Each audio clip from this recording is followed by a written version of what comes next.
ஏமாடி அம்மா என்னடி இது எப்பா ஏய் நீங்கள் 2 பேரும் பாஸா இல்லை லூஸா எனக்கு ஒரு விஷயம் புரியவே இல்லை. ஏடா 2 பேரும் சேர்ந்து கண்டென்ட்டே இல்லாமல் 2 மணி நேரம் பேசிகிட்டு இருக்கீங்களே எப்படி? ஒரே டாப்பிக்கை 2 மணி நேரமாக பேசுகிறானு ப்ரோ. அதையும் சலிக்காமல் பேசிகிட்டு இருக்கானுவன். ஆனால் அவனுக்குள்ளே நினச்சி போன போல நம்ம 2 பேரும் சேர்ந்து பயங்கரமாக சண்டை போட்டுட்டு இருக்கோம், பயங்கரமாக பேசிகிட்டு இருக்கோம். ஏய் 2 வாரத்தையை தாண்டி நீங்கள் 2 பேரும் தாண்டலை.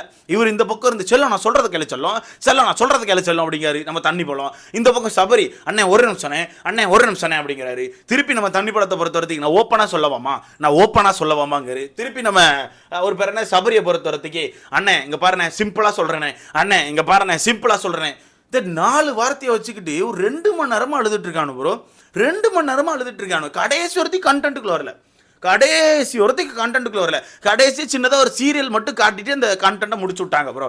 என்னன்னா நான் வந்து இதுக்கு முன்னாடி ஒரு வீடியோ போட்டிருப்பேன், கண்டிப்பாக கவனிச்சிருப்பீங்க. விஜய் பாரு வந்து நேற்று திவாகரை கூட்டு ஒரு மாதிரி மண்டையை கழுவி விட்டுட்டாங்க.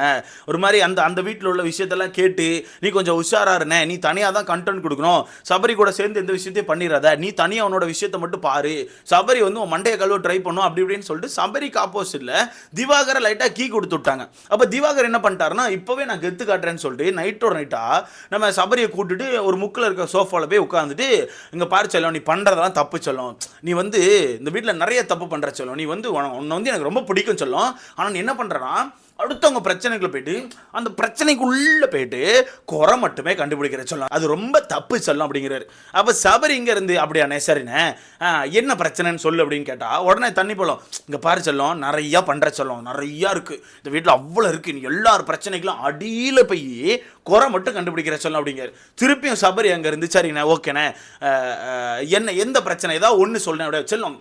என்ன சொல்லும் புரியாது, உனக்கு புரியுதா இல்லையா சொல்லும், நீ நிறையா பண்ணியிருக்க சொல்லும், ஏகப்பட்ட விஷயங்கள் இருக்குது, ஏகப்பட்ட விஷயங்கள். இப்போ எடுத்துக்காட்டுக்கு நீ நேற்று நைட்டு என்னை பார்த்து பொண்ணுங்கிட்ட போய் முத்தம் கேட்காதீங்க, கெட்டி பிடிக்கிற மாதிரி போகாதீங்க, கையை பிடிச்சி இழுக்காதீங்கலாம் சொன்னல சொல்லும், அதெல்லாம் தப்பு சொல்லும். நீ வந்து என்ன ஒரு மாதிரி என் கிட்ட இருக்க ஒரு மாதிரி குறைய மட்டும் கண்டுபிடிச்சி என்னோட பேரை மக்கள் கிட்ட இருக்க என்னோட பேரை நீ டேமேஜ் பண்ண பார்க்குற சொல்லும், இது ரொம்ப தப்பு சொல்லணும்னு சொல்லிட்டு தண்ணி போலம் பேசுகிறார். அப்போ திருப்பி சபரி அங்கே இருந்துட்டு ஓ நீ வந்து அந்த முத்தம் கேட்காத கட்டி பிடிக்காதன்னு நான் வந்து உனக்கு சொன்ன விஷயம் வந்து தப்புன்னு சொல்கிறியானே, ஓ அப்படியானே அப்படிங்கும்போது இவர் அங்கேருந்து ஆமாம் சொல்லலாம், அப்போல்லாம் நீ சொல்லக்கூடாதுல்ல சொல்லும், அப்படியா சொல்கிற நீ வந்து அப்படி சொல்கிறது வந்து என் நேமை வந்து டேமேஜ் பண்ணுற மாதிரி இருக்குது சொல்லும், அவங்கெல்லாம் எங்களோட ஃப்ரெண்ட்லியாக இருக்காங்க, நாங்களும் ரொம்ப ஜாலியாக தான் இருக்கோம், உனக்கு அது புரியாது சொல்லும், நீ தேவையில்லாமல் அந்த விஷயத்தில் தலையிடுறேன்னு சொல்கிறாப்புல. ஒன்று சிம்பிளாக சொல்கிறேன் தண்ணி போலும், நீங்கள் வந்து ஏதோ நினச்சிட்டு இருக்கீங்க அவங்கெல்லாம் ரொம்ப ஜாலியாக இருக்காங்க பிளா பிளா பிளா சம்திங் எதெல்லாமோ யோசிக்கிறீங்க, அவங்க என்னதான் ஜாலியாக இருந்தாலும் ஒரு செகண்டில் டப்புன்னு திரும்பிட்டியோ என்ன தேவையில்லாமல் தொட்டுட்டு இருக்கேன்னு சொல்லி ஒரு வார்த்தை விட்டுட்டா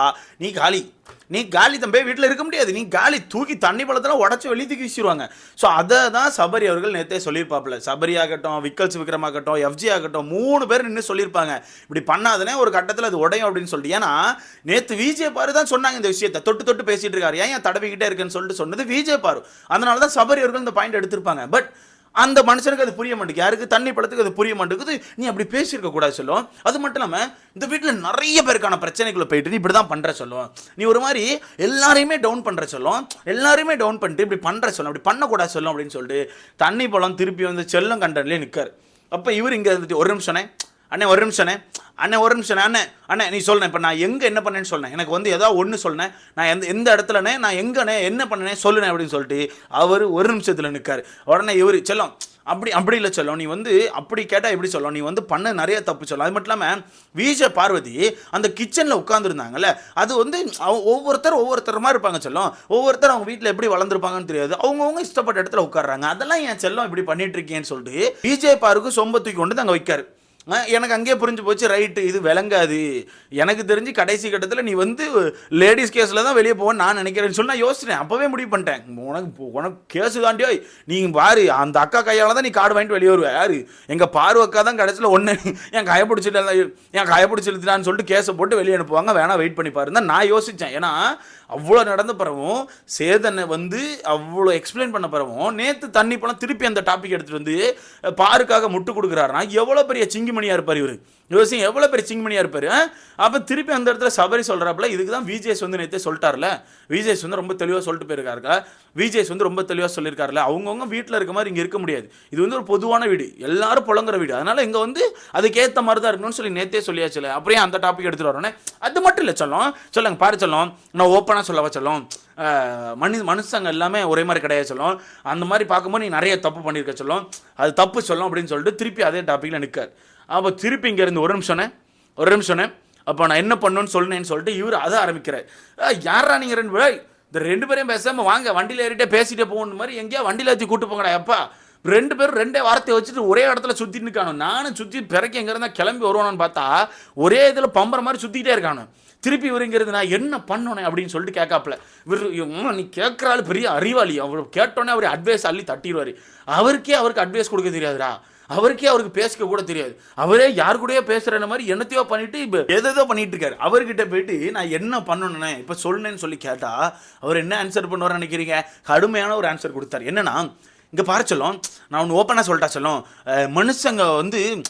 மனுஷங்களுக்குள்ள 70% தான் நல்லது இருக்கும், மற்ற 30% ஒரு மாதிரி ஈவிலாக தான் இருக்கும் சொல்லும். அந்த 70% மட்டும்தான் நல்லது சொல்லும், மற்ற 30% ஈவில். அப்படி பார்க்கும்போது நீ 70% ஓகே சொல்லும், ஆனால் 30% நீ ஈவில் ஆகிட்ட சொல்லும். அதனால் நம்ம எதுவுமே பண்ண முடியாது சொல்லும் அப்படிங்கிறார். இதில் எங்கே ஆன்சர் இருக்குது? இதில் எங்கே இவரே சைக்காலஜி பேசுகிற மாதிரி என்னத்தையோ பேசிகிட்டு இருக்காரு. அப்போ திருப்பி நம்ம சபரி அண்ணே சிம்பிளாக சொல்லிட்டேனே, நான் இப்போ என்ன பண்ணணும் சொல்லேன், நீ சொல்லேன், நான் இப்போ என்னென்ன பண்ணணும் சொல்லேன் அப்படின்னு சொல்லிட்டு அவர் திருப்பி கேட்காரு.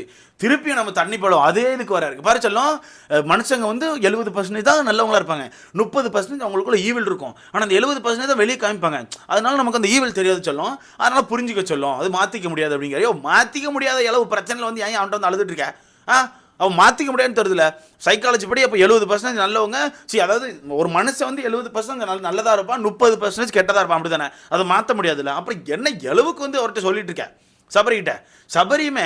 ஐயோ அந்த இடத்துல ஒரு ஆக்டிங்கை போட்டார் பாருங்க, நடிப்பு அரசன் அப்படிங்கிறத அந்த இடத்துல காட்டிட்டாப்புல.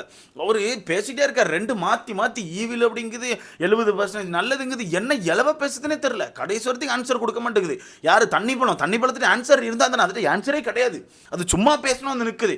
கடைசியில் எந்தெந்த டாபிக் எல்லாமே எடுக்காரு. தண்ணி பழம் நான் அந்த வீட்டுக்குள்ளே ஏதாச்சும் ஊர் பேர் சொல்லும் போது அதெல்லாம் தட்டுற சொல்லும், அதெல்லாம் என்னோட இது சொல்லும். நான் ஒரு விஷயத்தை நடிச்சு காமிச்சு மக்கள்கிட்ட போவேன், நீ நினைக்கிற மாதிரி கிடையாது சொல்லும்.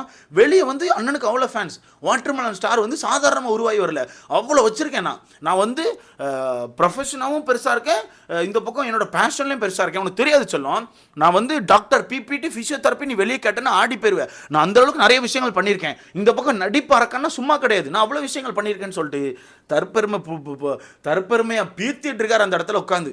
என்ன சொல்கிறாரு? ஆனால் அது பேர் தற்பெருமையும் கிடையாது, ஏன்னா அப்படி ஒரு விஷயம் வெளியே இல்லவே இல்லை, அப்படி ஒரு விஷயமும் வெளியே இல்லை.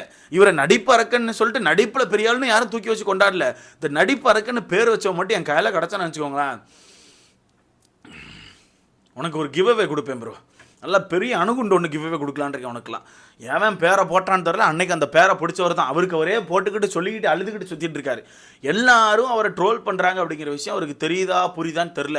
ஆனால் ஒன்று மட்டும் எனக்கு நல்லா தெரியுது, எல்லா இலவையும் தெரிஞ்சு தான் பண்ணுறாரு அப்படிங்கிறது மட்டும் நல்லா தெரிஞ்சு போச்சு. ஸோ மொத்தத்தில் திரும்ப அந்த டாப்பிக்கில் சுற்றிட்டே இருக்காங்க ரெண்டு பேரும் அதே டாப்பிக்கில் சுற்றுறாங்க, மாறவே இல்லை. திருப்பி நம்ம தண்ணி பண்ண உட்காந்துருந்துட்டு நான் அந்த ஊர் பேரை சொன்னால் தப்புன்னு சொல்கிறேன், நான் மதுரை பேரெல்லாம் சொன்னால் தப்புன்னு சொல்கிறேன், மதுரைலாம் இப்படி தான் இருக்கும்னு நினைக்கிறியா, மதுரையில் அப்படி இப்படிலாம் இருக்குது, உனக்கு என்ன தெரியும், நான் ஊர் பேரை சொன்னேன்னு நீ எதுக்கு தடுக்கிற, நான் தூத்துக்குடி பேரை சொன்னேன்னு எதுக்கு நீ தடுக்கிறேன்னு சொல்லிட்டு என்னத்தலாமோ திருப்பி பேசுகிறார். ஒரு புரிய மாட்டேங்குது. அவர் இருக்கிறது ஒரு பெரிய ஷோவில், ஓகேவா, ஒரு பெரிய பிளாட்ஃபார்ம், இது எங்கெல்லாமோ பரவி இருக்குது. அங்கே போயிட்டு ஒரு ஊரை பற்றி சின்னதாக தப்பாக சொன்னாலுமே அவரோட லைஃபே காலியாயிரும். இந்த பக்கம் மொத்த ஊருமே சேர்ந்து கொண்டு விடுவாங்க.